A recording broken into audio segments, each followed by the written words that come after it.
ዱብ ብሎ ቢወድቅስ?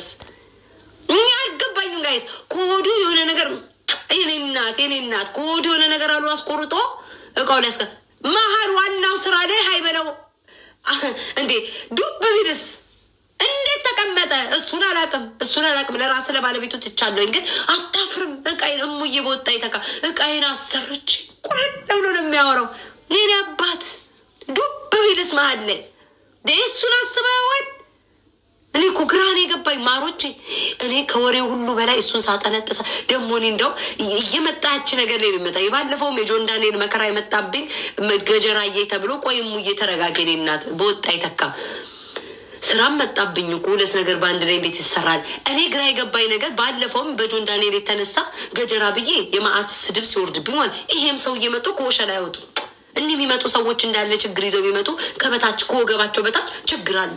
ያኛውም ጥቅ እያደረገ በፎጣ ተሸፍኖ ወጣ። ዝም አልኩኝ፣ ተናገርኩኝ፣ ምንም ዝም አላልኩም።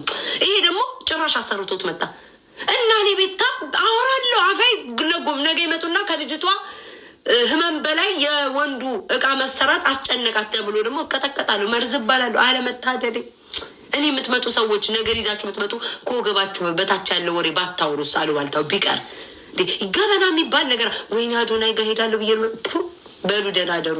እኔ በወጣም ማነው እኔ ባወራም ከስር ያሉ ኮሜንታተር ጠስ ነው እኔ ባላየው ቅድማውን ፈለገን አላየሁትም እኮ እኔ አይቼዋለሁ። በውስጤ እኮ አይቼዋለሁ። ፈለገን ደብና አድርጌ አይቼዋለሁ። አንድ ቁጥር ሲጽፍ ባላየ ዝም ብዬ ገብቶኛል። ፈለገንም እንደመጣ ባላየ ጸጥ ብዬ ቦልዬ ለጌም እያመቻቸኝ ነው። ሳመኝ በህይወት ዘመን ስራው ላይ ዱብ ብሎ ቢወድቅስ?